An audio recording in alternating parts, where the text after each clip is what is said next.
বাংলাদেশ যুদ্ধের জন্য রেডি? কিভাবে নেওয়া হচ্ছে যুদ্ধের প্রস্তুতি সেটাও পরিষ্কার করে দিলেন মোহাম্মদ ইউনূস। ভারত পাকিস্তান যুদ্ধ শুরু হলে বাংলাদেশ ঠিক কোন ওয়েতে ঢুকে পড়বে মাঝখানে? ভারত রয়েছে পুরোপুরি অ্যাকশন মোডে, আর বাংলাদেশ ভাবছে ফায়দা লুটবে। পেহেলগাঁওতে হামলা চালানো আতঙ্কবাদীরা যদি ভাবে তারা যুদ্ধ জিতে গেছে, তবে তারা ভুল ভাবছে। লড়াই এখনো শেষ হয়নি, স্পষ্ট করে জানিয়ে দিয়েছেন স্বরাষ্ট্রমন্ত্রী অমিত শাহ। মোদি ইন্ডিয়ান আর্মিকে দিয়েছেন ফ্রি হ্যান্ড। ভারত পাকিস্তানের মধ্যে একটা যুদ্ধ ভাব এখন। ঠিক এরই মাঝে সুযোগ বুঝে ঢুকে পড়তে চাইছে বাংলাদেশ। পেহেলগাঁওয়ে হিন্দু পর্যটকদের উপর জঙ্গি হামলার ঘটনা নিয়ে যখন ভারত পাকিস্তানের মধ্যে তোলপাড় চলছে, তখন ইউনূসও দিচ্ছেন যুদ্ধের ইঙ্গিত। না, শুধু ইঙ্গিত দিয়ে থেমে থাকেননি, তিনি বলেছেন যুদ্ধের প্রস্তুতির কথা। কিন্তু বাংলাদেশের এই যুদ্ধ প্রস্তুতি কার জন্য, কোন দেশের জন্য?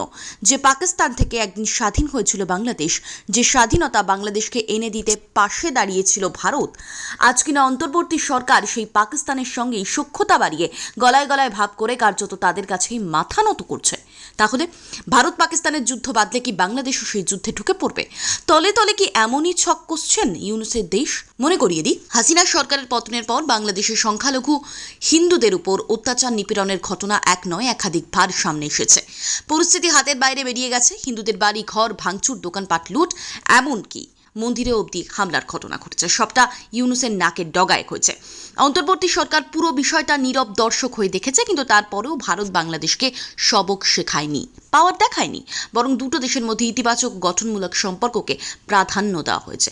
শেষবার মোদি ইউনূসের বৈঠকের পরেও বাংলাদেশের শান্তি, স্থিতিশীলতা ও গণতন্ত্রের প্রতি ভারতের সমর্থনের কথা উঠে এসেছে। অথচ সেই বাংলাদেশ কিনা শান্তির বদলে প্রায়োরিটি দিচ্ছে অশান্তিকে, একেবারে স্বভাবসিদ্ধ ভঙ্গিতে।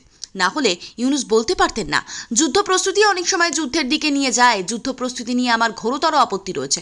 কিন্তু বর্তমান বিশ্বে প্রতিনিয়ত যুদ্ধের হুমকি আমাদের ঘিরে থাকে, সেখানে প্রস্তুতি না নিয়ে থাকা অসম্ভব। আমাদের কাছেই ভারত পাকিস্তান যুদ্ধ হয় অবস্থা হয়ে গিয়েছে। আর এই যুদ্ধ হয় অবস্থার সূচকে বাংলাদেশ ঠিক কীভাবে নিজেদের তৈরি করছে?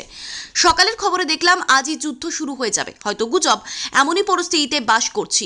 এই পরিস্থিতিতে প্রস্তুতি না নেওয়াটা আত্মঘাতী, আর প্রস্তুতি নিলে আধা আধি প্রস্তুতি করলে হবে না। অতএব ইউনূসের কথাতে স্পষ্ট, আধা আধি নয়, একেবারে ফুল ফর্মে যুদ্ধের প্রস্তুতি নিচ্ছে বাংলাদেশ। কিন্তু সেই যুদ্ধ কাদের সঙ্গে?